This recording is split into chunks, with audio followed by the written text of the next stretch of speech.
Folks, if you would, come on in and we'll close that back door back there, please. Any of you that are standing, if you want to sit in some of these seats in the back, that'll be fine.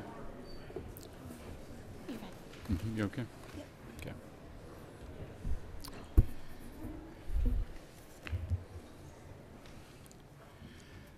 Okay, I'm going to call our Health Subcommittee of Appropriations to order, and we'll begin moving along.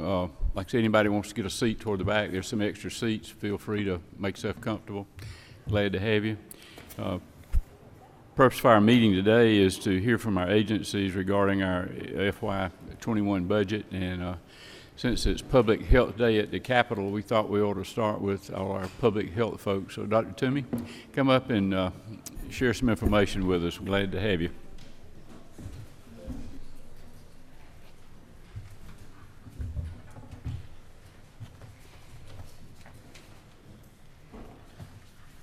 I know you're going to find this, Mr. Chairman, hard to believe that it's a pleasure to be here today, but believe it or not, since I last saw you, I've been working 24/7 on coronavirus.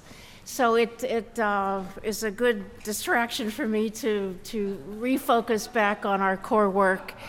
And I also want to point out that many of our health directors who were here with me this morning are here in the hearing room, and I really welcome the opportunity for them to have a chance to comment if you have specific questions for them as well.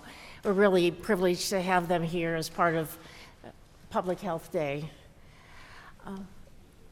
I know I really ran through the slides pretty quickly at the first hearing. I want to just emphasize again, as Public Health Day, that we are working together with transparency as a team, and I think that is the message I tried to convey when I introduced the health directors this morning. And so this budget represents that effort to work together with them as well as our leadership to minimize the adverse impact of cuts. It's never easy to take reductions at any time, but we're trying to minimize the impact of these reductions throughout the state. So not just the state office, but throughout all parts of the public health system. I wanted to also, because I kind of ran through this very quickly, to kind of revisit what our public health priorities are, because that also helps explain what some of the reductions were and what some of them weren't. We went through the data, we looked at the statistics, we went through the programs, and it was very clear to us that maternal mortality and addressing those challenges had to be a top priority of public health. And that will involve a lot of probably new and innovative work for us, including collaborations with the medical community. We have to do better in infant mortality and morbidity. That's we're again one of the at the bottom of the heap there as well. And last but not least, the HIV prevention and care has to be a priority for us. When you look at us in the city of Atlanta, we have the highest rates in the country. For that reason, CDC has identified the metro area as and the HIV epidemic epicenter. But we also recognize that many parts of Georgia, including Dougherty County, Muskogee County, other parts of Georgia, rural Georgia, have rates as high as Fulton. It's just that the numbers are not as high. And that we need to have a statewide effort to end HIV in Georgia. And so this reflects some of the thinking that we had to take into account as we looked at where reductions are being proposed on the budget. I also wanted to reinforce the fact that we are not a personnel-heavy agency. Only 13% of our total budget are in staff. The majority of our funds, both federal and state funds, are in direct services, and those direct services include federally funded programs such as WIC and Ryan White, the HIV treatment program, as well as the grants to counties, programmatic as well as general grant and aid. And finally, looking at the appropriations, breaking it out into state and federal funds, you can see that, as I mentioned earlier, the good news and the bad news is that 60% of our budget is federal, so that this budget cut reduction, I have to say reduction, affects about 40% of our total funding. However, almost 46% of our state funding is the grant and aid. And so it's such a huge proportion of our state funding, it's difficult for us to look at any reduction in our state funding without at least taking into account some consideration of a grant and aid reduction. The other thing that we took into account is that federal funds, and many of them, in fact, most of them go to the district and counties, and these include WIC, tuberculosis, all the CDC funds like breast and cervical cancer, require maintenance of efforts and state match. And so we worked very diligently to try to ensure that we weren't going to reduce any of our federal funds at the same time we were looking at state funds. So that is all kind of way as background to looking at a line-by-line look at our budget reductions for 2021. I mentioned, and I will mention again, that we had identified when I began some fiscal challenges that were not apparent initially, and we, even before we got our budget instructions, we institute travel restrictions and also critical hiring process. And so you'll see throughout this budget reductions for travel, savings from travel, savings from salary savings for hiring personnel, and that reflects that work that actually was initiated even prior to the development of this budget. And as I did the last time, and I hope it won't be too odious, because we cut in such a careful way and took reductions that in a way that would minimize impact. There's many lines of reductions, and so I will try to quickly go through all of the lines, and we'll take questions either during or after, whatever is best for you. We have, throughout our budget lines, we have a reduction because of the Georgia Tech Authority gets contract. That contract reflects, our reimbursement or our payments to GTA, and that will be consistent throughout our programs. We got an increase in funds to provide a pay raise to full-time eligible employees with current salaries of $40,000 or less. You're going to ask me how many of those we have, and I'm not able to give you that number today, and I'll certainly work on getting that to you if that is some information you would like to have. A reduction that I know is painful is we reduced funds for 5 Coverdale Murphy remote stroke readiness grants, and so this does not affect the current 19 stroke centers that we have in place. It affects the purchase of new telehealth equipment for new hospitals coming on board. So again, I want to emphasize the fact that the system, the stroke system is in place, but the additional 5 will not be added with this reduction. We had some contractual services, including the SHAPE grant, which is an obesity grant that we had been using state funds to pay. We were able to use federal funds to pick that up, and some other contractual service around the nurse peer program, which leaves about $50,000 to continue to do some training and education in that area.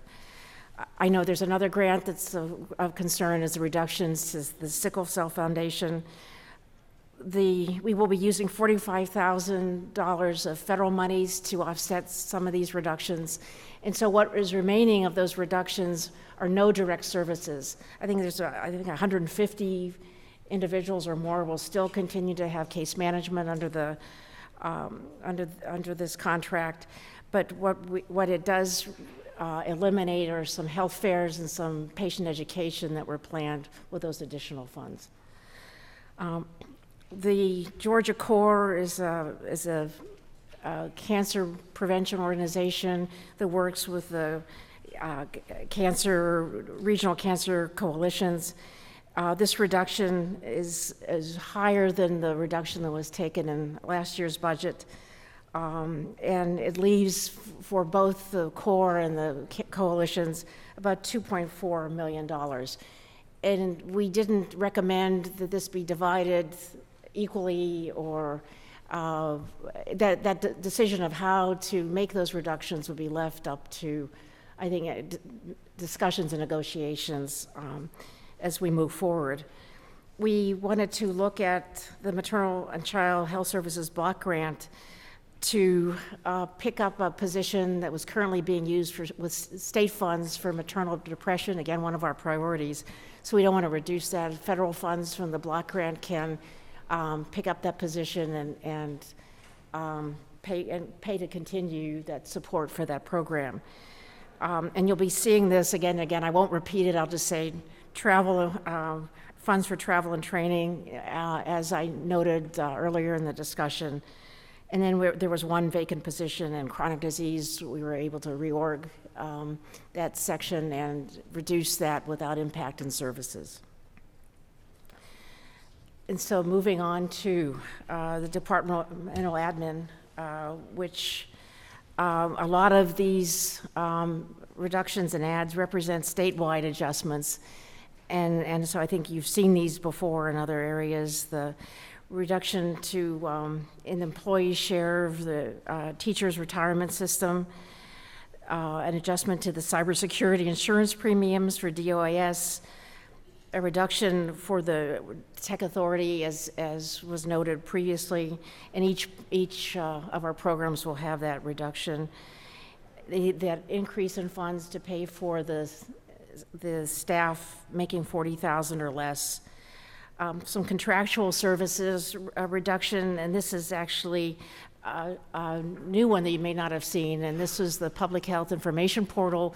We could, for reasons that are unclear historically, we had that contracted out to somebody in Michigan answering data queries to our epi and data people at the state. We will bring that in-house. It will be more efficient, more effective, and more responsive. So this is a very good thing. We are reducing 14 vacant positions, and many of these positions are in the office of the director, the chief of staff, budget, fiscal ITs, many support staff vacant, so there's no reduction in force.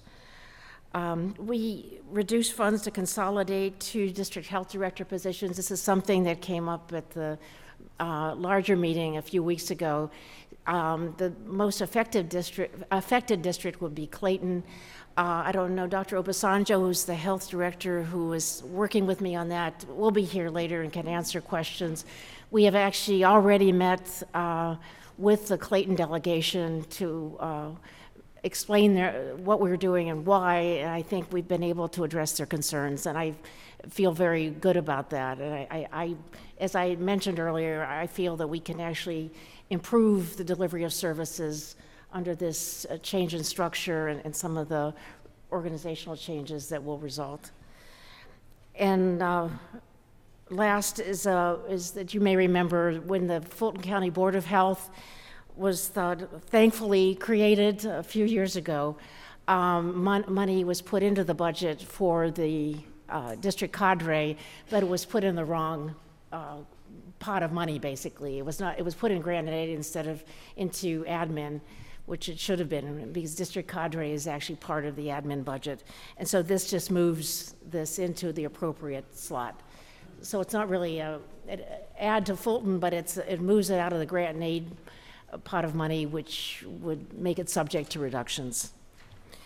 On the emergency preparedness and trauma system improvement, this is again travel reductions as well as the other funding reductions for GETS and the pay raise increase, the teachers' retirement system.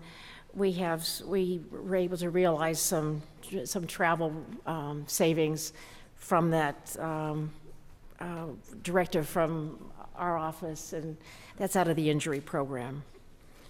In epidemiology, which is a critical part of our work, we again have the same reductions, the tech authority, the funds for pay raise. We thought we could reduce the hepatitis C test kits. That was a 30% reduction in the total amount of funding for that without significantly affecting our ability to test. And so there's still 1,700 test kits available for the districts to use for testing as opposed to about 21 or 2,200. And the other key point is that an epidemiologist whose full-time job is Hep C, hepatitis epidemiologist, and some operational monies also remain. So we thought this could be absorbed without limiting services. The Poison Center reduction is one that I talked about a little bit last time because it actually doesn't reflect the actual requested reduction. We had hoped that in efforts to improve efficiency and effectiveness, just like we were trying to do statewide, the Poison Center could absorb a $49,000 cut. That's out of a $1.2 million total contract. But the additional funds that you see there as a reduction, one is $40,000 for a consultant, which is no longer needed in epidemiology, so that can be reduced without any impact.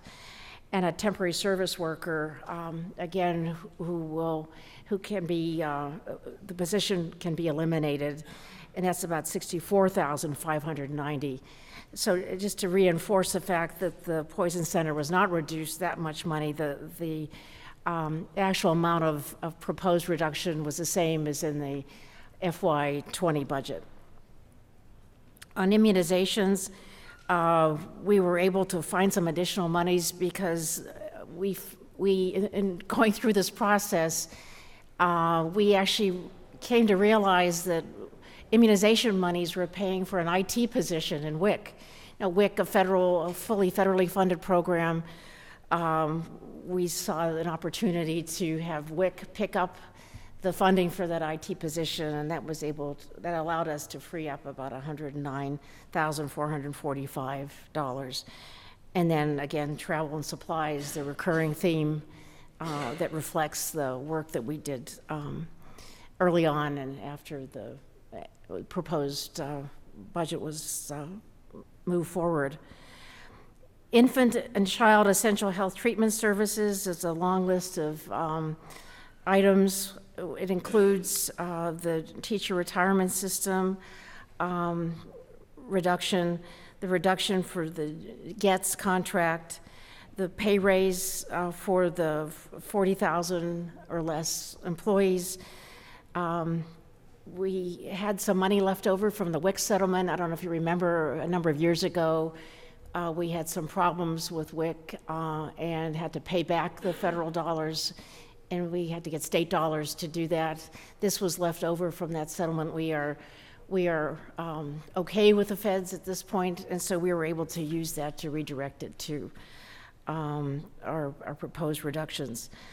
We have increased funds to reflect a reduction in the federal medical assistant percentage of the FMAP program, and the maternal and child health block grant, which can be used legally to fund the CMS program. The Children's Medical Services Program provides care and direct service to specialty care for children with disabilities of various kinds. And so we were able to basically do a fund source swap, as we call it, and use federal dollars to pay for that.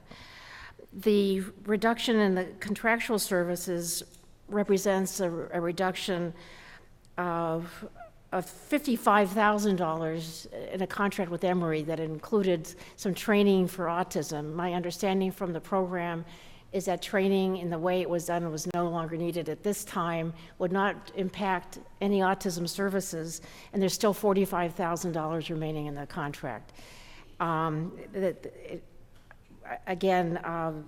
We really worked hard to ensure that no services were reduced, and this had to do with training that the districts were doing, and many of the staff had been trained.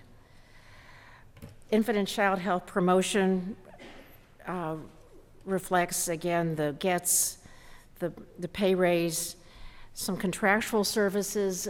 This is a $40,000 reduction to the Marcus Center. The Marcus Center total contract has about $310,000 remaining. We're not cutting autism services at all, and I know that this is of concern to many of you. This was a patient navigator that individuals were trained on, and what I've been told by the program is no longer going to be used by new providers. And so, again, the impact of reducing this navigator tool would not impact ongoing services. And we had a health check nurse position in a reorganization that was no longer needed, and we were able to reduce one position, $130,000. Moving on to infectious disease control, again, the same mantra of tech authority reductions, increased funds for the pay raise, travel and supply reduction. We were able to take $275,000 that was in our STD budget, our sexually transmitted diseases budget, for drugs. And I know several of you are pharmacists, and you're going to wonder, why didn't we use these? And for reasons that are unclear to me, when we explored it, these funds lapsed almost every year.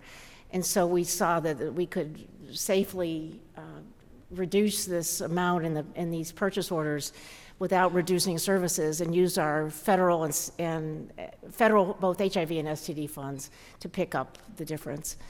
And we vow that will never happen again, that we'll have money sitting on the table that isn't being spent, that could be going to services. And last, there are 4 vacant positions. 3 were in the STD program. The 3 were just unfilled.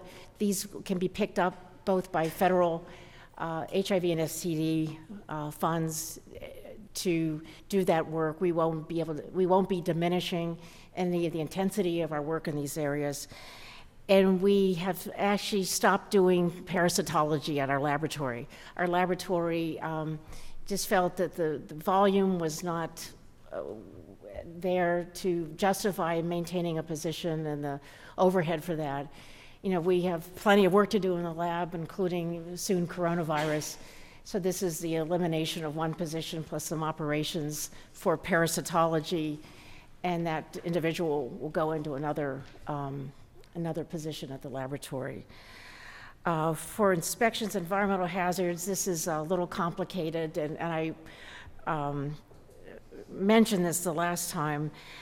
We, in addition to the GETS reduction, we had proposed 3 vacant positions be reduced for the salary savings in the 2020 budget, but that was perhaps inadvertently carried over into this budget year. Those positions are thankfully filled because they include two environmentalists, one in Muskogee, one in Albany, as well as our state environmental director. And so we will have to identify a substitute salary savings or some other savings. We may end up taking a programmatic savings to make that up. So we haven't been able to identify that area yet to make up this difference. The Office of Children and Families is going to be changed, and this was actually what was left of this office was a series of contracts largely directed to early brain work. We have seen the opportunity to redirect our intensity of that work into all of our MCH programs. We can have broader reach, more sustainability, and actually reach every child that we touch through that work. And this is something that we've talked to the health directors about. This is something I've met with many of the providers about. And I think that particularly as we are able to include this work in Babies Can't Wait and home visitation and the other evidence-based programming we're doing throughout the counties, it'll actually enhance the impact of this work and allow it to be sustained. Now, the moment I have not been waiting for, and particularly with the health directors in the back, is the reduction to the grants to counties. I just want to say a couple of things. You've heard me say it before. First, and perhaps most important, we have been very transparent about what's been happening. We have let the health directors know as soon as we knew that there were going to be reductions, so that they could make adjustments as necessary to address these areas of reductions. And I know particularly for rural counties, this is a harder hit than, say, for a place like Gwinnett or even Fulton or DeKalb. They have lots of restaurants that have inspections, and you can keep that inspection money, or lots of other services or fees, or see lots of patients. Your one nurse health department may not have the same flexibility to adjust this. One of the things that we felt was very important is we did not in any way cut programmatic grant and aid. This is just a reduction to the general grant and aid, which has the most flexibility, which allows the health directors the most leeway, to make adjustments to their district as a whole. But those programs that you've come to expect at your local health department, no matter how big or how small, are funded through programmatic grant and aid, both federal and state, and that is intact. And so I wanted to reassure you about that. And I with the health directors in the back, I welcome you to ask them. They won't say they're happy, but they can't say that I haven't been transparent about what we're doing. Last, I wanted to, there was a reorganization in vital records which allowed us to eliminate a position. That's $129,598, and that's the totality of our proposed budget reductions. And I'm happy to answer questions. We've got a couple for you. Representative Petrie has a question. Thank you, Mr. Chairman, and thank you, Commissioner. I had a question here for you. So you did a very good job explaining. So most of our regular programs that most of us here would expect are being done in our local county health departments are not going to be impacted by this $9.2 million. Can you help us to better understand what those services at the end of the day would look like? Can you give us the breadth of the type of cuts, that $9.2 million spread over our different county boards of health? What types of things are we talking about being cut here by the loss of these funds? I want to understand that better. And it will, because there's so much flexibility in how the health director, and that's, I mean, it was not planned that they would be here today. It just happened. But I think when you talk to them, it's going to vary. Your Dublin health director is going to be different than your Savannah health director, different than your Gwinnett health director, and how they absorb this. It could be they leave some positions open and pick up the work with the existing positions for a time to get that salary savings to make up the difference. But that in many cases will be able to be done without reduction in services. They may stagger times for the staff are working so that there's coverage during the full amount of time, although they may not be able to have a full cadre of staff. But the intent was to give maximum flexibility and to not reduce the programs like immunizations and breast and cervical cancer, women's health that you've come to expect. So I want to make sure I'm understanding, and I understand you can't give me any because there's a great deal of flexibility with each local director of their particular board. But can you give us some I mean, I think you're telling me it's really going to impact more staffing than services. Is that fair? It depends on what they use their general grant and aid for. And I would suspect that it's more for some staffing, and there's flexibility about how they can do that. And as I said, a position that's vacant now may be left vacant for a little longer in order to make up that reduction.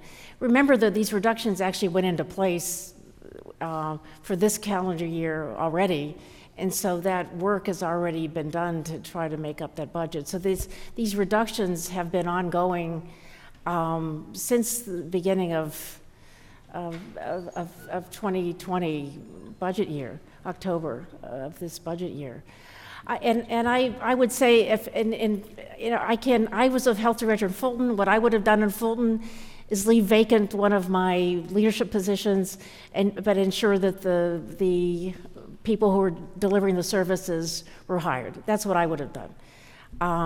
That's a good example of what I'm looking for. What would you have done in your previous role? That's a good way to describe what I'm trying to get at. So absolutely trying to ensure that the people who are actually delivering services and providing leadership, they have enough guidance, but they're not working, but you're not diminishing the number of people who actually provide direct service. But at the end of the day, you're suggesting that people are going to get the services that they need. No one, is it fair to say that the services that we're providing in these local communities are still going to be available, regardless of the impact to the department? That's what I'm saying, and again, I am really counting on their leadership to help me to ensure this happens, because the programmatic grant and aid is not going to be reduced. The programmatic grant and aid will continue. Those that's the funds that are being used to deliver the programs. But there may be some leadership positions. There may be some other things that in Fulton we used grant and aid money to do some things for staff, extra things for staff. Well, this isn't the year to be having, staff all hands meetings with, we're going to be using grant and aid to pay for that. And I can't speak for Fulton now. I'm no longer over Fulton, but that's the sort of thing I would look for. Where can we eliminate some travel? Where can we, do we really need to send 4 people to that meeting? Can we send 1 person? Can we use our tele network? Every one of our counties, 159 counties, has a tele network. Can we use that to have a statewide meeting instead of all meeting in Atlanta at considerable cost for travel and hotel? And that's the kind of thing that we're looking at. Okay. Thank you, Commissioner. Toomey,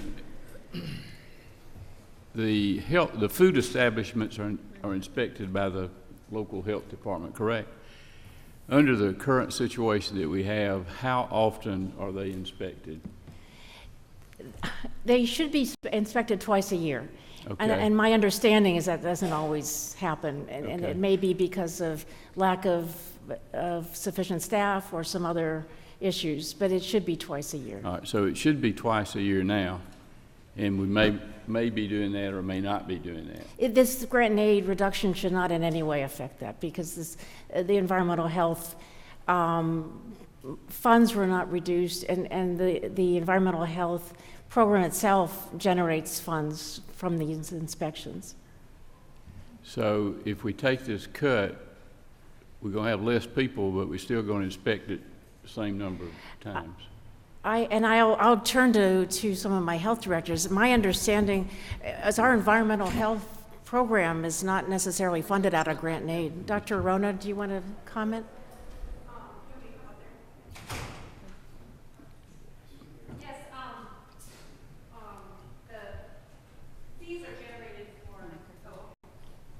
Dr. Arona is our Gwinnett Rockdale Newton Health Director, and as I mentioned, has the unfortunate job of being liaison for the health directors during this time.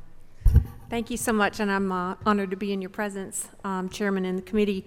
Our environmental health staff will not be reduced for this. If the staff is affected at all, it would be district level positions. And more specifically, to answer your question, Representative, we had a couple clinic administrator positions that were vacant due to attrition, and we held those. And like Dr. Toomey said, we've known about this all year and instituted these changes since October. And so it's always difficult, but what we do is we just try to spread out those responsibilities among district staff. Like the district nurses would cover those clinic administrative duties during that time. So, but I think it's been, the state's position as well as the counties all working together just to try to make sure we don't change any service. Is that the, direct patient services? Thank you, Madam, for addressing my concern. I think that's kind of where I'm getting at. So, my mind works private sector as an entrepreneur and a business person. And so it sounds like what I'm hearing is that we're not impacting individuals served in the community that we need to serve. It's more about maybe some of the staff, maybe some people are losing their jobs, or maybe vague positions we're not filling. That doesn't concern me so much. And I'll tell you why, because we got the lowest unemployment in history. So there's a job for everybody today. So I'm not as concerned about that. I'm concerned about whether people are getting, the people that need these services are getting those services. That's what I want to know. I want to know that we're not cutting things that are important to the population we serve more broadly. That's more important. Because if this position's not filled or another, there's plenty of people trying to hire those folks. Okay? Right. We all know that. So that's what I'm trying to understand. Thank you. Yes, sir. Thank you, Mr. Chairman.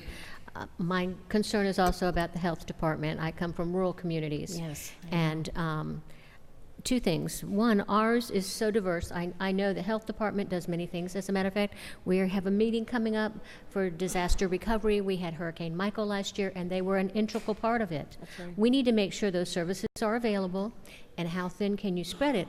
But as I look and I'm listening to what's happening, how are you determining how you're going to distribute the money? Is it based on population? Is it based on the services that they're supplying? Some of mine do hands-on patient care. They give immunizations. They do those type of things. We have some that work with our expectant mothers. They get them enrolled. They get them where they need to be. I don't know what every health department does. I only know some of what my own do. So I'm concerned on how you're going to determine what amount of money goes where.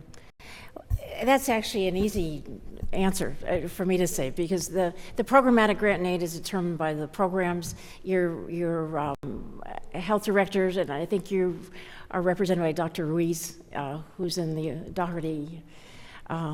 He's here today. Yeah, those are determined by the programs. Programs apply, they get awarded those funds, and virtually every health district has immunizations or other programs. I always say breast and cervical cancer program because it's such an important one, particularly in rural Georgia.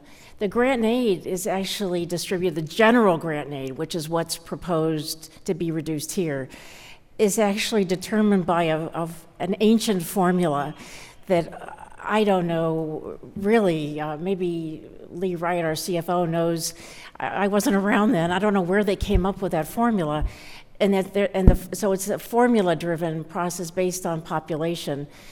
And we would award it to the lead county, so every district has a lead county, and then the health directors would make a decision kind of how to. They would get an approximate amount that would go to each county, and then could have some flexibility to move it around if one county is more in need than another. Well, for example, in South Georgia, we may have one community that has a high IV. Are we going to cut that program, or are you taking 4% off of what is already calculated, or is it per program? Are you going to look at what they're doing for mothers and babies and No. then what they're doing for HIV, or just here's a bucket of money and I'm trying to understand how it's going to be determined, because again, rural communities, those dollars are very important. Grant aid from the state comes in two separate categories. Programmatic grant aid, which is what you're talking about, the mothers and babies and the HIV, all that comes as programmatic grant aid. That will not be reduced in any way. WIC, none of that is going to be reduced. This is in the general grant and aid, which comes really without restrictions.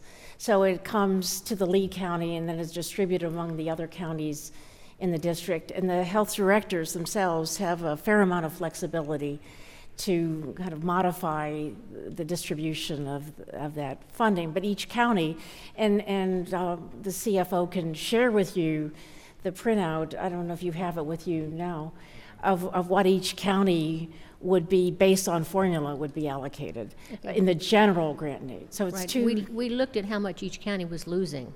I have a list of that. Yeah. And that is my concern. That's, absolutely. For some of these small counties, that's a big bite out of their budgets, and some of them don't have other resources to go to. And Representative Perkle made that point very clear last time, and I certainly am aware of that. But again, to reassure you that the programmatic funds will continue and have not been, we don't anticipate that they will be reduced in any way. And we're working hard to ensure we get additional federal grants. Right. The same thing with inspections for building to put in septic tanks, to inspect, restaurants, whatever their duties are. We need to make sure that they're still going to have the public protected. That's my job, to ensure that continues unabated. Thank you, Mr. Chairman. I have a couple of questions since we last met with you. One of the questions, with all the focus on maternal health, has been whether or not every health department is required to provide prenatal care. No, not required. And there was a time, I think 30, 40 years ago, when health departments did provide prenatal care. We have a group of health directors working with us on a committee to develop a template for how to do that. Some of our health directors who may still be here have prenatal care. Dougherty County does, for example. The Dalton District has prenatal care. Some is done by telehealth. Some is done actually by itinerant physicians. I don't know how else to explain that. Physicians, OBGYNs coming to provide the services, so that we don't have a single model, but we actually have a group of health directors working with our women's health team to begin a process where we can eventually, over the next several years, we hope we'll be able to provide prenatal services in every county that needs additional services. So am I understanding that your goal is to make sure that every health department can provide prenatal care? Or at least access. For Fulton, I'm not sure that Fulton, that's a priority for Fulton. Okay. I can think of other priority areas such as HIV right now in Fulton. But but say even for Fulton, we could be doing wraparound services with the OBGYNs or Grady more effectively than we've done in the past, and ensure that every child has access to Babies Can't Wait and some of the other perinatal activities. So I wanted to congratulate you on Public Health Day. I think it's wonderful to have public health directors and see the face of who our public health directors are.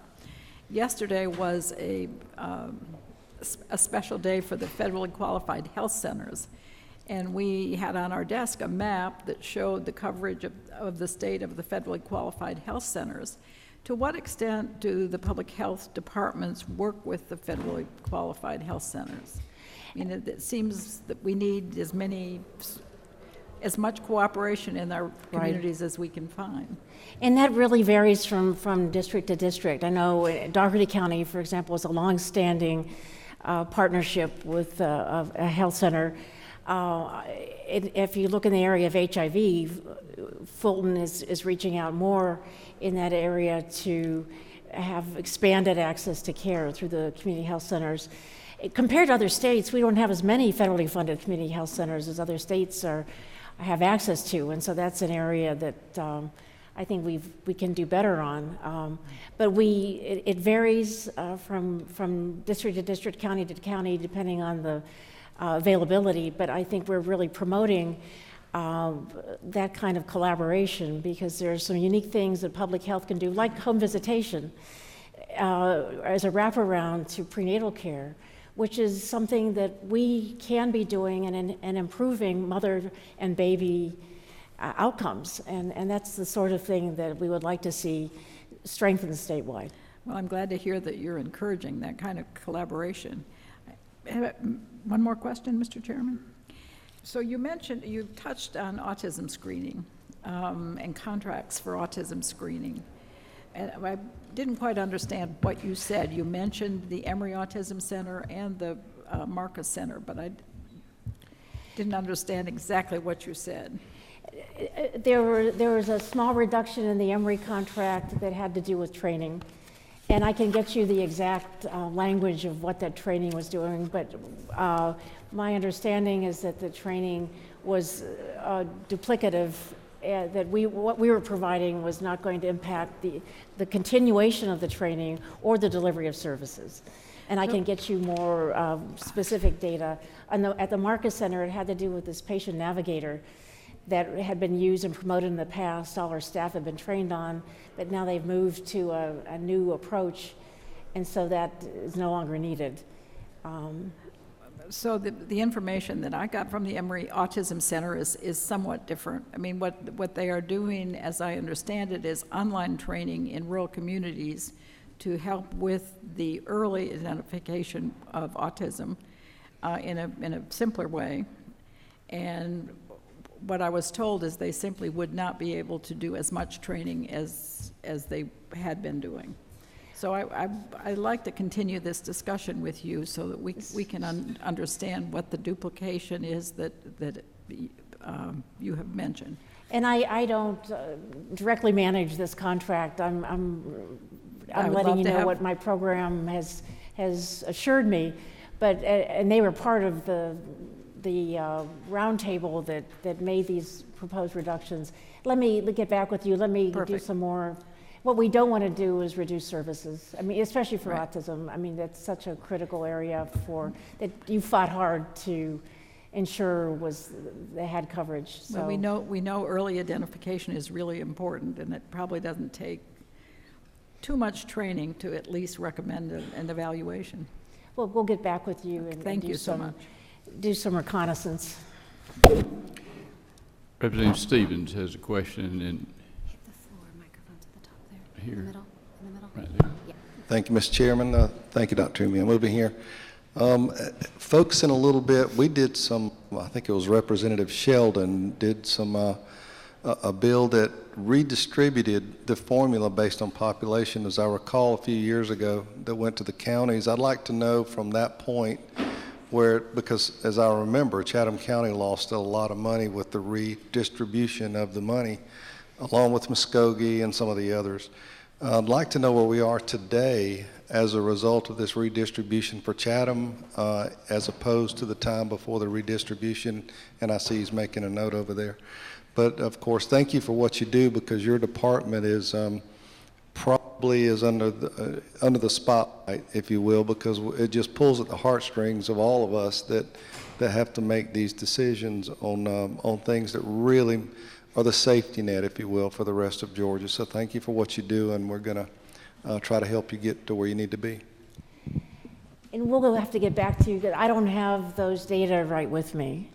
And just to continue what you're saying, thanks to them, the health directors, because they are the ones at the county, as I said earlier today, they're at the county levels making it happen. We wouldn't be able to do what we need to do in public health without their local leadership. Representative Dollar, you have a question? Thank you, Doctor. I like that you were able to maintain the funding for the SHAPE Act. I've always been a big fan of that program. I feel like it's a good investment. Can you comment on the status of it, and if you feel like it's still getting good results and it's effective? Just like to hear your thoughts on that. What I'm actually happy to tell you is that not only are we picking up that reduction with federal dollars, we will be working with the districts so that we roll the SHAPE work into districts. And coming in as a health director, I didn't understand why so many of our programs were centered at the state without district involvement, and yet the districts are working with their schools every day, whether on an outbreak or some other flu shots for the schools or whatever. And it said this program, which can be so important to address childhood obesity, is much better placed at the district level to allow those local collaborations to occur with overall guidance and leadership from the state office. And so we're in the process of making that transition, and I think it was met with a great deal of support from the health districts who, if you asked many health directors, they didn't know what SHAPE was because they had no impact or no influence on the program. It was fully state-based, and I think the strength of public health is that it is in every county, and therefore you can develop relationships with every school district, all the local community-based organizations, all the local churches. There's much more power in those local relationships, and we are in the process of rolling that out. I'm supportive as long as it's still being implemented, and I think it is a great investment that we can make in a lot of different ways. So thank you. And we have a new director who is very enthusiastic. Good. Meet her. Good. Follow-up, Chairman. As you're going through your budget, the $1,000 increase for 40 and under, you didn't have exact numbers. If we can get some information, I'd like to know how close they are to fully funding the number of employees that you have that would qualify. But the real question is, do we have enough money to cover it? And that I don't think we can answer right now. Yeah, I'm seeing in some other areas of the budget, like higher ed and such, that's not what's happening. So I would like to see that. Okay. Thanks. Okay, thank you.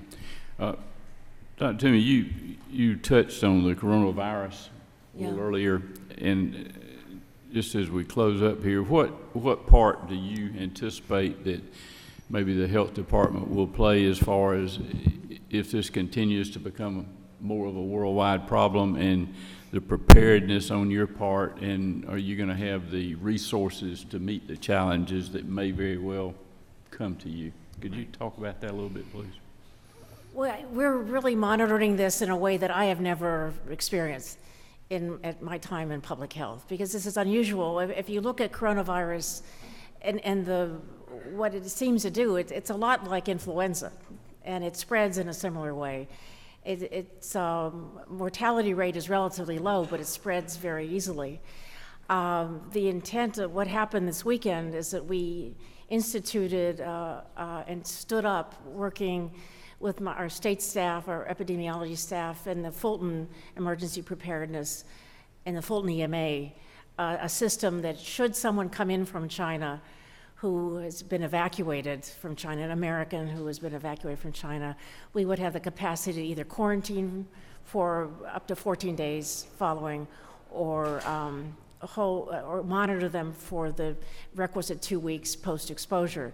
What is going to happen in the future is I fully expect coronavirus, it's going to be very difficult to stop all spread. And I think the intent of this particular aggressive action is to try to stop the spread, the global spread, as much as possible, to give scientists a chance to develop a vaccine, and for us to get a better sense of the natural history of what is the incubation period exactly, and what is the contagiousness, what are the things we can do to mitigate? Are there antiviral drugs that can help, like we have for influenza?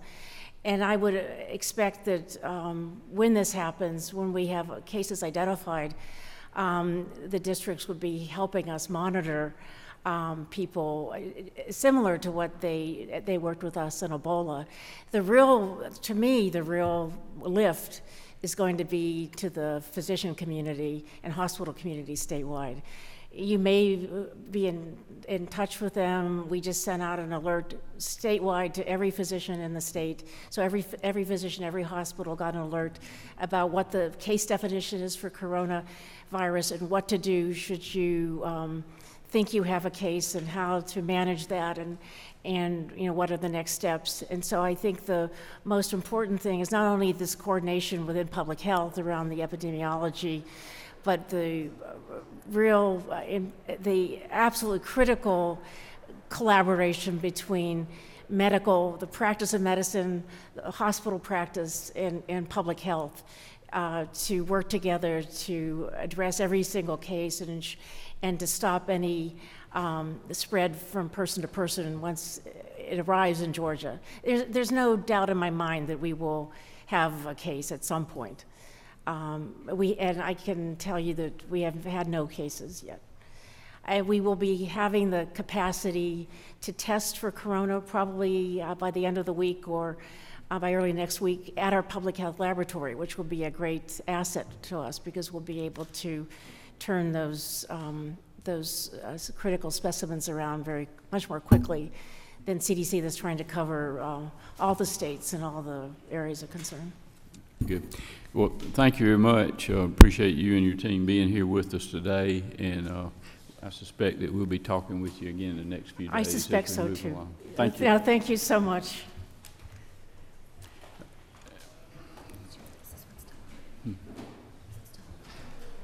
Yeah. Next, we're going to hear from Commissioner Frank Berry, Department of Community Health.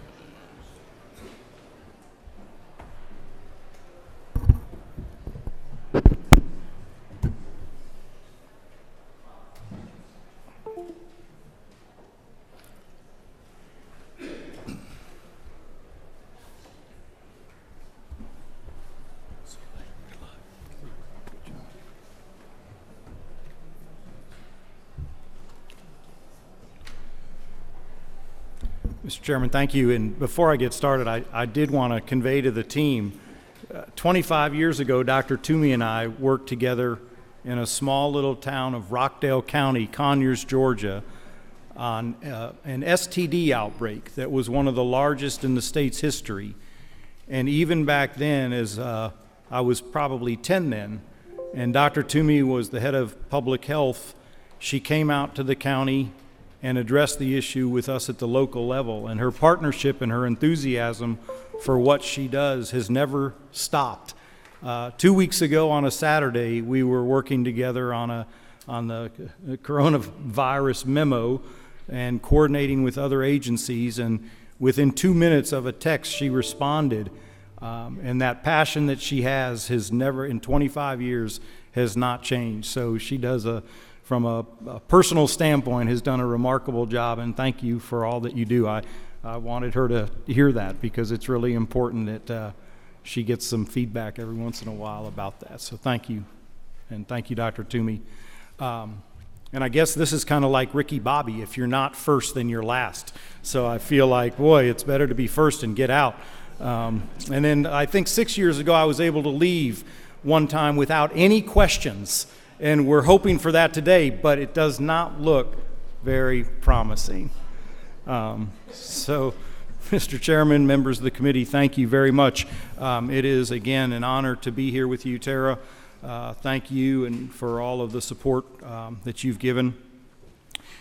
Before we turn it over to the budget numbers, and our department is a little bit different than most of the other health agencies, regulatory, compliance, and finance. And each one of our divisions is looking at ways to improve how we operate, from CON, Office of Health Planning, trying to be an office that gets people to a yes answer more than a no answer, to Medicaid, trying to help providers have an easier process of becoming Medicaid providers, but most importantly, for those individuals that are eligible for the Medicaid benefit, helping break down some of the bureaucratic barriers that historically are in place with a federal entitlement program, to SHBP, where we work with the various associations to try to do everything we can to keep the benefit package pretty robust, but the premiums pretty stable for retirees and for active members. And finally, from an HFRD standpoint, to make sure that we're doing the best we can to help people live in the most incredible places that they can live and ensure that we have high quality standards. I know Representative Petrie is one of the highest quality providers in the state, and we appreciate all that you do to keep the people that are in your care in great environments. So with that, our budget, again, because we do 97% of our budget goes out to pay claims, our budget hit was not impacted in the way some of the other agencies were, in the sense of personnel, because benefits could not be cut. But we'll be prepared to answer questions after we lay out how we addressed our budget reductions and what our 21 budget looks like. Lisa, I'll turn it over to you, and then certainly answer any questions, and I'll be here the whole time to answer any questions afterwards.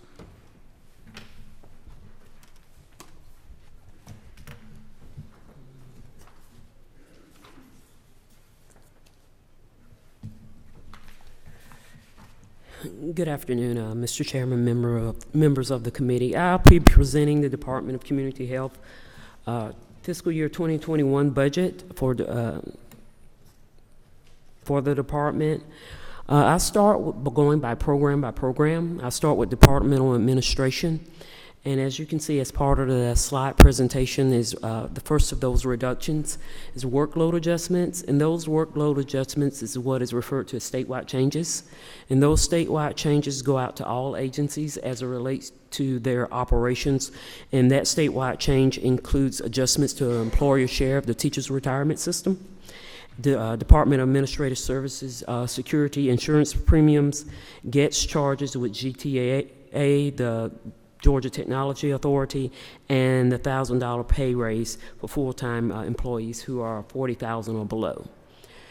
The next item is the beginning of our programmatic changes for Department of Administration, beginning with tracking item 17.1.5, and it's the transfer of the Medicaid funds from Medicaid low-income program to the Departmental Administration for enrollment-based growth. And what that enrollment-based growth is cost escalations as it relates to our DXC contract. That's the provider who manages our system that maintains our claims.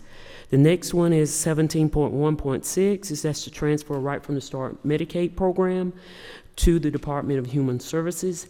Those activities were transferred on November 1st of last year, and that transfer was $3,711,633.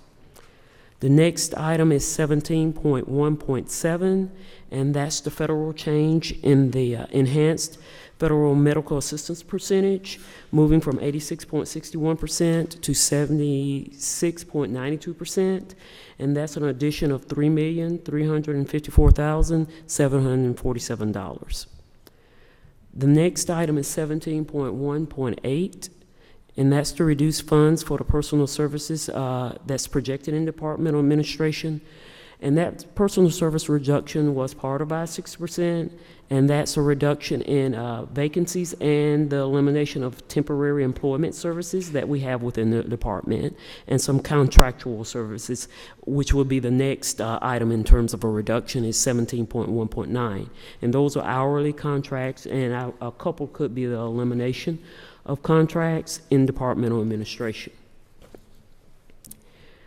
The next, we go into our other programs, and that's the Georgia Board of Dentistry and Pharmacy, and that's a reduction of expenditures there, and that's a reduction of personal service as it relates to some vacancies that they had in the departmental, in their administration function.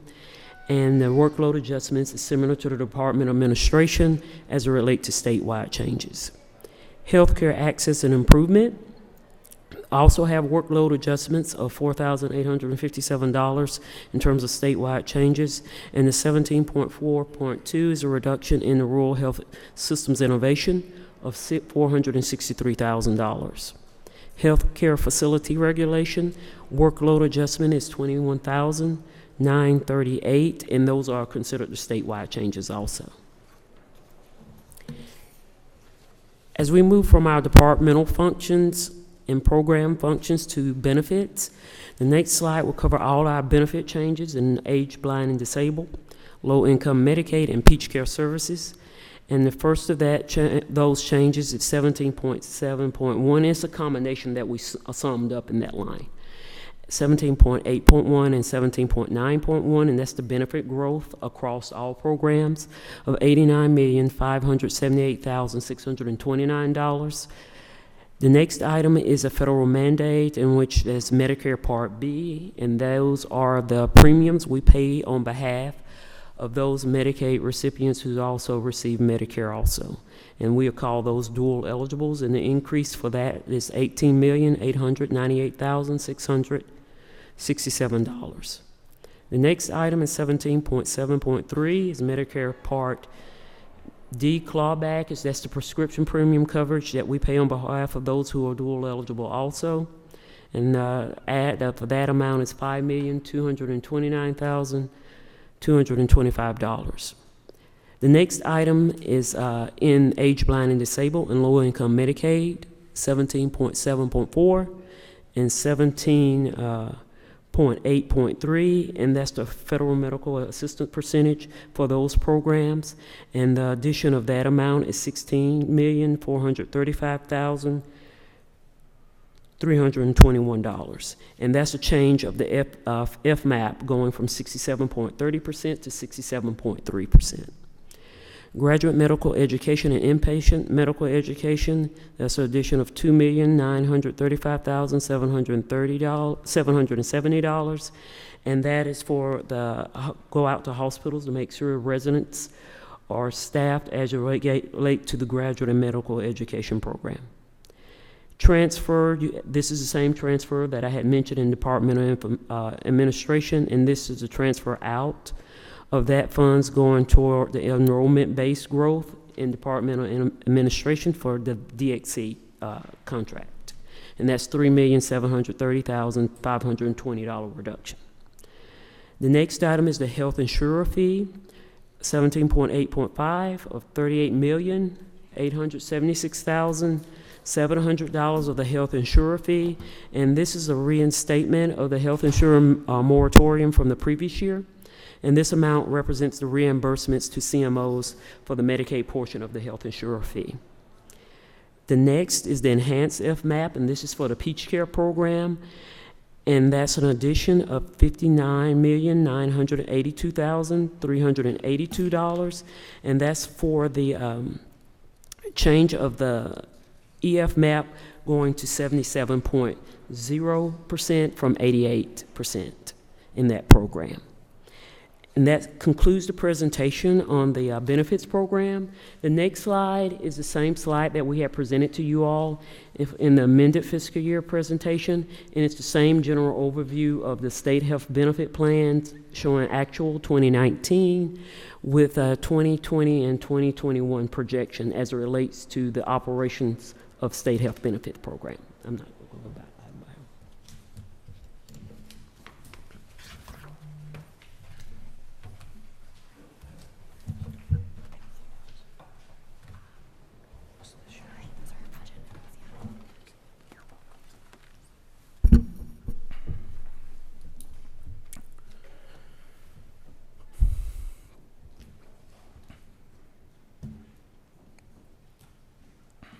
Okay, do we have some questions for the commissioner?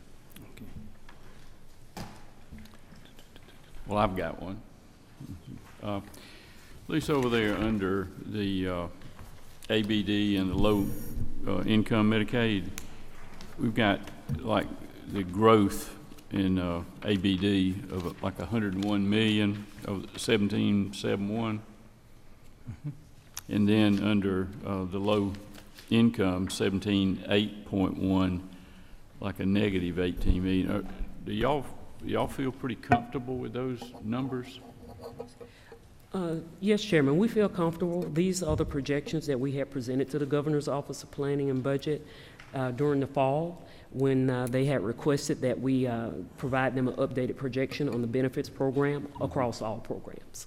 Well, it seems just kind of odd that one is such a large number and the other is a negative. For the low-income Medicaid program, the reason that there's a negative there was some enrollment decline there as it relates to Gateway last year. And there was some enrollment data that we were getting that wasn't accurate. So we had to make that adjustment as it relates to that enrollment because different cost drivers go in related to the projection. And we made adjustments as it related to that enrollment. And that's the reason you see the reduction in low-income Medicaid. Okay, thank you. I have a couple of other questions. Representative Taylor, I believe you next. Thank you. Thank you, Mr. Chairman. I have a couple questions, and I'll start with 17.2.3. It's reduce funds to reflect projected expenditures. Okay, you're going to reduce what you're spending. What kind of things are you not going to use for expenditures? That's for the dentistry and pharmacy Right, program. Right. Those are actually positions. Those are people. I'm not going to say people, I'll say vacancies that they had. Okay, and you're just not filling, you're not firing anybody, you're just not going to fill that position. Right. So projected expenditures, sometimes it means people, sometimes it could mean something else. But underneath it, it says workload adjustments. Now, is that taking those positions and those jobs, those tasks, and putting them on someone else, or what does workload adjustments mean? Workload adjustments are those statewide changes I referred to. Yeah. So that's like GTA costs that might be going up, the insurance premiums at DOAS, and these are changes that the governor's office of planning and budget put in for all agencies related to some across state agency changes. And let me tell you specifically. Can you give me an example? Okay. For one of the reductions, that's a sum of that reduction. One of the reductions is GTA administrative fee for the GETS contract, which we have to pay into as it relates to maybe telecom and those type of activities that occur. So that's an adjustment that's in that number. Also, that's in that number is cybersecurity insurance that we have to pay to DOAS. That adjustment is in that number also. And those are what operational adjustments, but not related to people. Okay, so then another one on 17.4.2, reduce one-time funds for the Rural Health Systems Innovation Center. Where is the service or what they're doing? Where's it going to go? That's not something you could workload. This is a relatively new program for rural Georgia. So that's at Mercer University, and we're in discussions with Mercer and OPB right now on what was considered startup funds, what were considered ongoing base funds. So that's an ongoing discussion, but right now it is a cut. It's a cut, so that those funds are not going to be available for the Innovation Center to work on programs. In this case, it was a reduction of $463,000. Is there other dollars, or was that the total amount they had? The total that was appropriated to that, if I'm remembering correctly, is $1,362,000. Right. So that amount will be reduced by the 463. Okay. And do you know how it's going to be reduced? What they're going to do away with people, programs? What are they going to do with that reduction? They're not going to get it. We're in discussion with them now and don't know yet. Okay. Thank you. Thank you, Mr. Chairman, and thank you, Ms. Walker. You're always such a competent and capable presentation, so I appreciate this. I have a question, and it's one that I spoke to previously. We were talking about the little budget. There's nominal cuts to healthcare facility regulation. And there's some increases here for those that it looks like there's probably very few people at HFRD in the less than $40,000 range, right? Is that fair? I'm looking at some of your staff over there. Because we got a little bit of money there. I guess those are admin staff, I assume. So, but in previous testimony, what we discovered was that there is an acknowledged shortage of surveyors for skilled nursing facilities. And I want us to talk about that because here's what happens up here. We've got a lot of bills flying around this building, and as we always do on a little bit of everything from A to Z. But there are always people that want to pass new regulations on everything, on skilled nursing facilities, on assisted living communities, on this group, on that group. That's okay. Can have those debates. But I'm a believer that you first and foremost have to enforce the rules you've already got and the standards you've already got, and we got to make sure that we're doing that. And there's a lot of folks that are skeptical about making sure the department has the resources they need. So I think you know me well enough to know what I want is make sure the department has those resources. So your department has acknowledged that we have a difficult time with hiring and retaining nurse surveyors for skilled nursing facilities. First of all, is that fair to say? Yes. Okay. So why do we not have a request here? You know, we've got money in here to raise admin staff up. Why aren't we looking to make sure that we're adequately paying nurses needed to survey skilled nursing facilities so that we can have the best and the brightest in this state doing such an important job? Again, as you know from my previous questioning, I'm always going to come back to the same thing. I want to know that we're taking care and protecting our folks, and I'm all for any cuts that relate to efficiencies because, quite frankly, that's what the private sector does every day, all day long. So it doesn't hurt my feelings that we're cutting things that need to be cut. However, what the private sector also does is make sure that if you're going to retain the best and the brightest, you have to pay them fairly. And so so if you could speak to that, I hope that we could be fully staffed with surveyors, whether it's for child care or personal care homes or assisted living communities or skilled nursing facilities. We should first and foremost know that, because the industry wants to be regulated.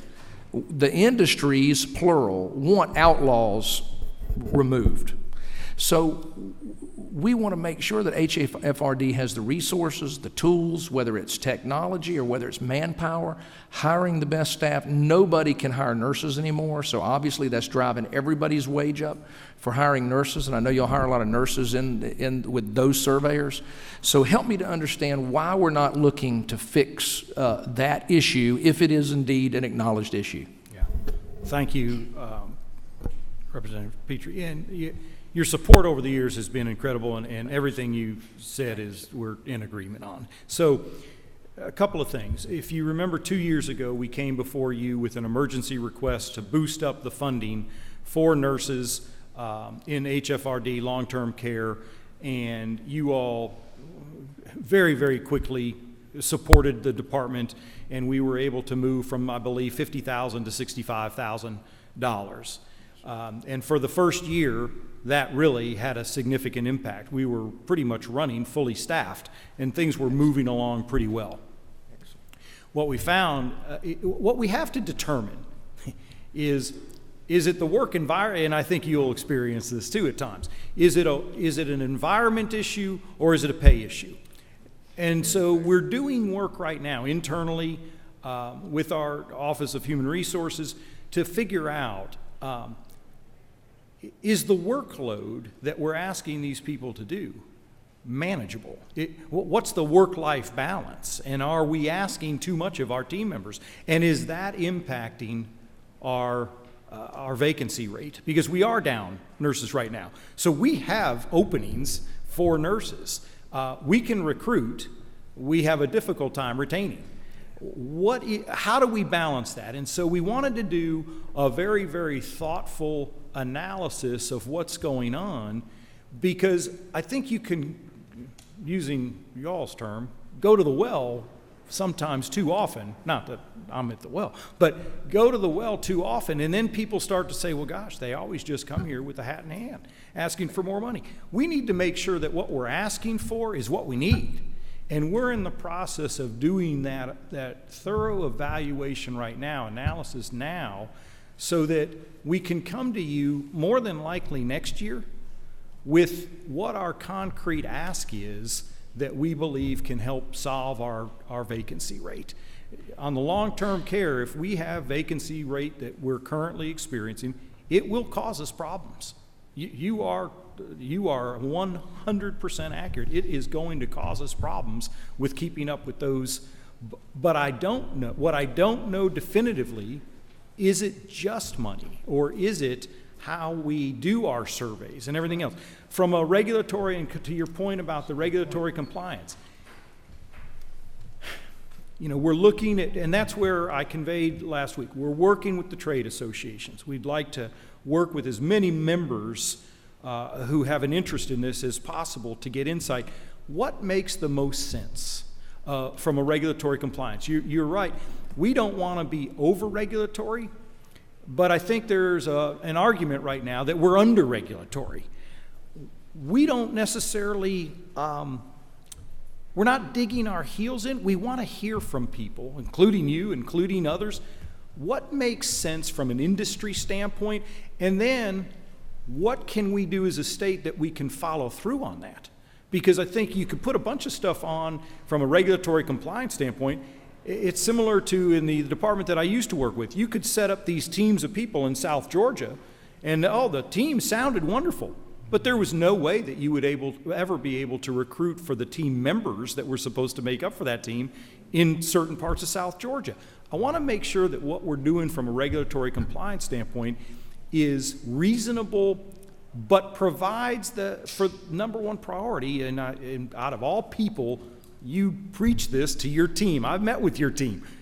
The health and safety of the individuals that are entrusted to our care is our number one priority. How do we make sure? How can we wake up the next morning, look ourselves in the mirror and say, and I can look my children in the eye and say, I'm doing everything we can. We've got to have those discussions. Commissioner, that's a fantastic answer. You've sold me. Thank you. If you're not first, you're last. Ricky Bobby, again. Thank you. Thank you. You're Commissioner, talk to us a little bit about this wellness, I guess you call it Share Care app and state health benefit, and what's going on with that, and how's that working? Is that making us all a little healthier and so forth? Thank you for the question. And we have several of our team members here. Jeff Rickman is here, who is our executive director of State Health Benefit Plan. We have Blake Fullenwider, Chief Health Policy, Joe Hood with regulatory compliance, so I may call on them to ask. But the Share Care, so when I started in the department 3 years and 2 months and a couple of hours ago, we had a company that his name was Healthways that had been the wellness provider for the state of Georgia for some time. ShareCare actually purchased that company, and so that's how we partnered with ShareCare. I'll back up to 1986 when I worked for the school system in Florida, and then in 1991 for a rural community mental health center in North Carolina, and then finally in Georgia in 95 with a variety of different, all public service, with a variety of different public service agencies, including a stint with the Department of Juvenile Justice where I did my time. Every one of those entities had a wellness platform, a wellness program that people would go and do a biometric screening, get your blood pressure checked, check for diabetes, and here's $25. And that was about it. When I came to DCH, there was a tremendous amount of frustration from members and members of the General Assembly, along with constituents who said, can't we do more? We want to do more to take ownership of our health care. And we heard that from retiree associations. We heard that from active members in the state health benefit plan. How can we do more? And so right at that time is when ShareCare purchased Healthways. So we started to have those discussions, and what we discovered, didn't know a whole lot about ShareCare, was that they were in some regards, the world's leader with a digital platform for healthcare. Wellness plans. And so that was what we were interested in. What we heard very clearly from people in rural Georgia was that they felt very disconnected from what goes on in Atlanta. Well, how do you connect? So they presented that they have this app that you use to be able to track your stuff. I kind of have looked at it as a Fitbit on steroids. Now, probably the wrong word since it's a wellness platform and steroids aren't good, but as a Fitbit on steroids, because what we see now in the various departments, and the departments have come together to talk about this, a lot of departments, you now see people who are at water coolers talking about their app and did they meet their goals today. They're talking about their health care.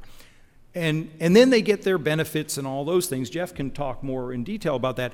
But what we're starting to see, remember, we're not that far into this partnership yet. What we're starting to see is a movement of people who want to have ownership of their health care. The older people that are in our plan are very, very actively engaged in a diabetes initiative that they do, and it's where they can interface with other people on this app. So we're trying to give people an opportunity we're trying to demonstrate that we value our team members and we're willing to invest and give them an opportunity that a lot of private industry has, that historically the state hasn't done a real good job on. And so that's kind of the history of it. And we can get into more details, and Jeff can talk more about that. But I hope that helps a little bit. Thank you. Any other questions from committee members? Yeah, Representative Taylor. Thank you, Mr. Chairman.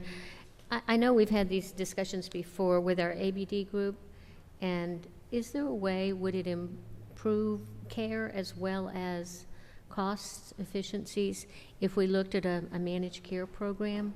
Or are we hampered by federal dollars? Or I have concerns because that area of population is growing and their expense is growing, and we don't seem to have any control. So we've had a little over a dozen years experience with managed care for children. Mm-hmm. And I think that when you have to think back historically. I think if we don't look back at our history, it's hard to make an informed decision for the future. So if you think about when managed care came in for children back in, 2005, whatever year that was, we had out of control Medicaid spending that we just as a state could not keep up with. And we were in the beginning and middle part of a tremendous economic downturn. We had to get control. So the overall emphasis of bringing managed care, and now this is the world according to me, and I was a provider then, was control cost, control cost, control cost. We had to do it. Over the last dozen years, now what we're experiencing is, yes, we need to control cost, but now the question becomes, at what cost? Mm-hmm. Are we getting quality?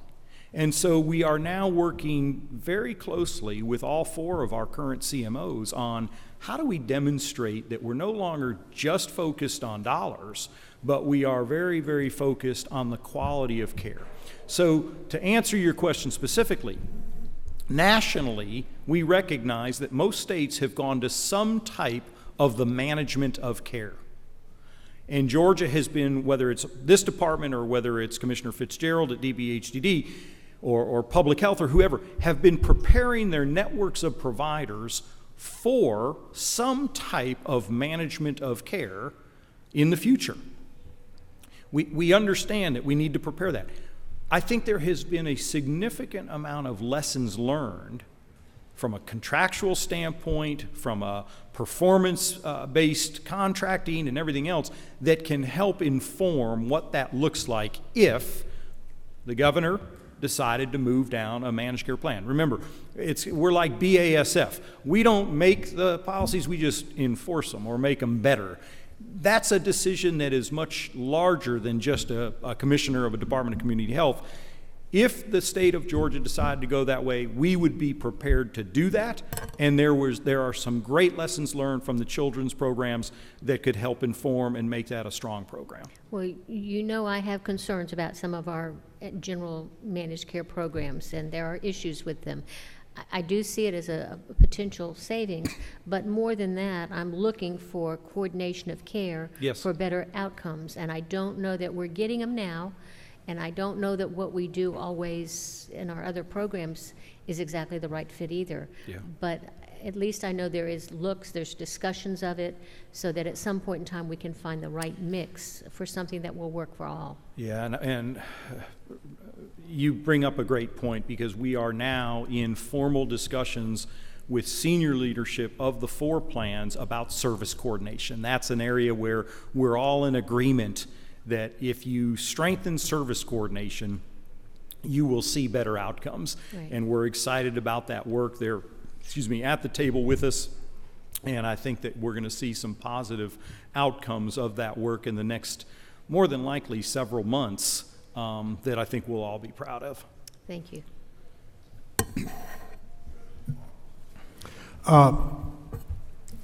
If the governor asked your opinion or the department's opinion on moving ABD to a managed plan, what would your response be? Very similar to what I just said. I couldn't hear you, so would you repeat it? I'm Yes. sorry. I said that we have been preparing for some type of managed care environment. I heard that part. Okay. And so my response would be, if the governor asked my opinion on that, I would say we have been preparing, and if that's a direction you would like for us to go, we could indeed move down that path. But there would be some lessons learned from the children's side that we would absolutely feel we need to make certain are addressed if we move to the adult population. In your estimation, is the children program under managed care working very well? I think it is working in the sense of controlling some costs, and I think we are beginning to move in a better direction in looking at quality. But it's not where any of us feel we need to be right now. With the fragile population of ABD, is that a good place to look for cost savings, you think? I think it is with proper contract management and with looking at what your expectations are in regards to overall health outcomes. I think that you can get there, but it is certainly a population that we need to be very, very, very cautious about. Have any states stepped into that and then stepped back out? Yes. There have been states that have stepped in and stepped back out on the ABD population. So we would be prepared to do that ourselves also, you think? Step in and then step out? If need be? I think, again, with some of our lessons learned and with the right oversight, we could be successful if that's a direction that we were asked to go. I also think that there's opportunity for us to continue down the path that we've been down and look at how we can do a better job controlling cost as well. Sounds like a good idea to me. Thank you. Thank you. I want to remind everyone that we have another meeting. It's going to be taking this room at 3 o'clock. So we want to move right along if we can, and we'll have the opportunity next week to get into some more of this that we didn't get to cover today. So, Commissioner, thank you. Thank you very much. Lisa and your staff and team for being here. We appreciate the information, and we'll be in touch. Thank you. Thank you, members. Okay. Next, and our final presenter today, LaShawn Hughes, the Executive Director of the Georgia Board of Health Care Workforce.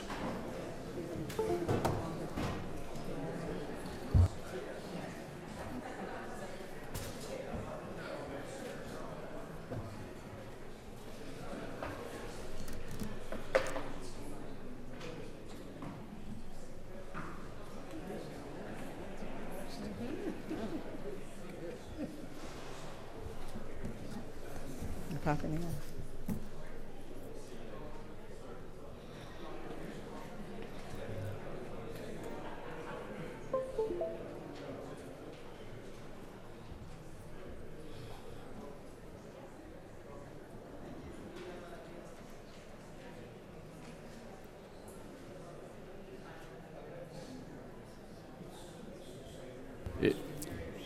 If y'all would, close that door in the back for us, please, so we could hear, and we'll move right along.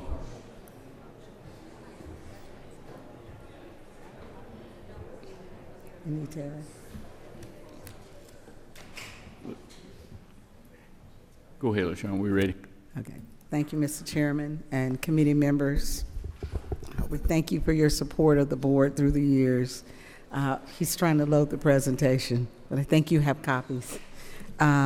We're talking about, we are displaying our original budget for 2020, get my glasses, 82.4 million. Then we'll go, here we go, third page.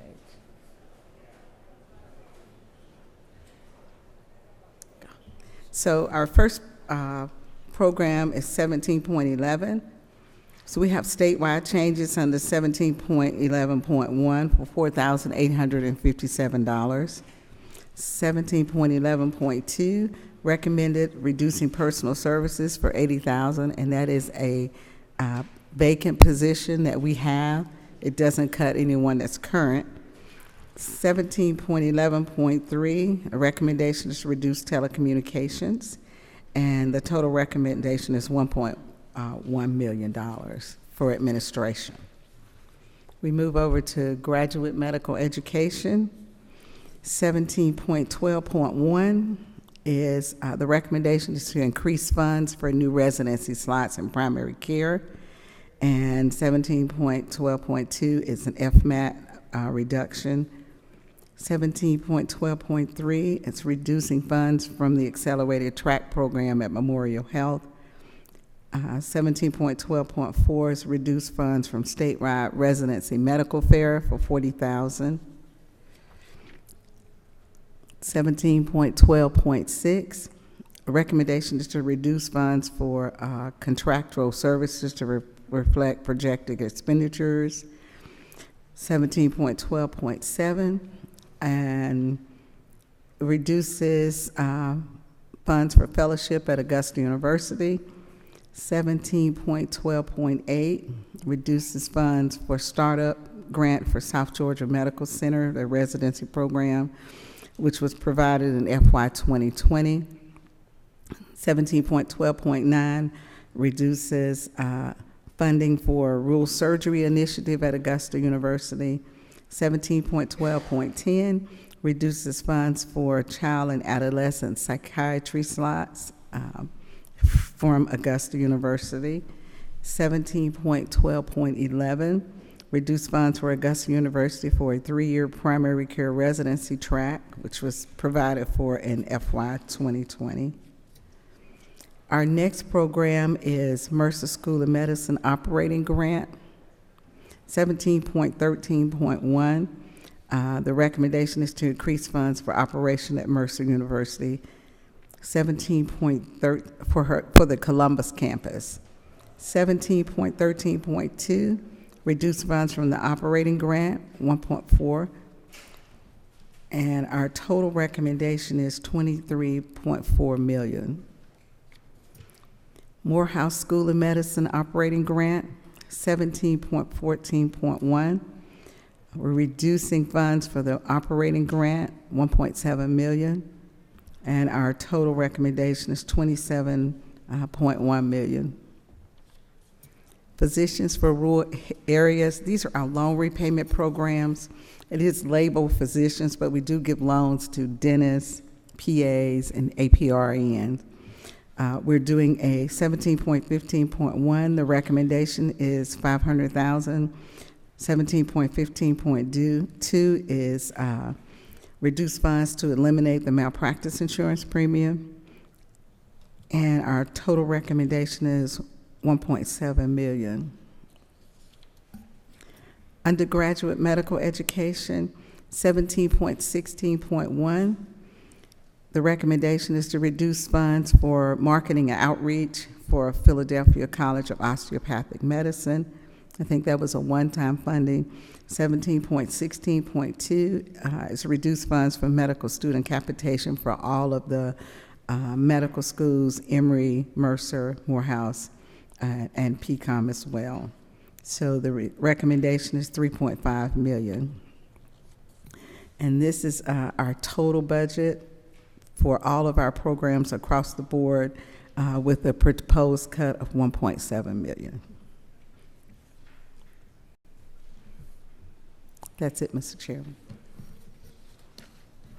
Okay, any questions from the committee? No question? Okay. Well, evidently you did a good job of explaining that. Thank you. Thank you, Mr. Chairman. Oh, I'm sorry. Excuse me, I didn't see your light there. Representative Hughley, go ahead. Thank you, Mr. Chairman. Thank you for the presentation. On your 17.12.7, the fellowships that you're reducing, how many students are we going to affect when we do that? 17 point, I'm sorry, what was the number? 17.12.7. This is at Augusta University. How many students does that represent? So I think it was 3 fellowships that they were starting. It's new. It's a new program that hadn't started yet. Mm-hmm. That So was one all of of your those cuts were initiatives. just all the new stuff? That was one of your initiatives that you put in there recently. I know. And then I also was concerned about the 17.15.1, the loan repayment awards. How many students are we affecting there? So our original count, this was also new funding put in last year. It would have been 13 additional physicians, 10 APRNs or PAs, and 3 dentists. Okay, thank you. Okay. Any other questions before Representative Gardner? Chairman, I'm just curious, on page 5, there were a number of the recommendations that we made last year that we thought were really going to be helpful to our healthcare system. What are you telling us, that all these people did not initiate moving forward on the appropriation? I mean, how is it that they can now take this cut? They hadn't started up any of the... They had not started. So those were new initiatives that was put in last year. Although I'm sure, I know for a fact that Augusta University had made plans to get started on some of these programs. So they had made plans, but they hadn't hired anybody or contracted with anybody. Is that what happened? Not that I know of. We could find out for you.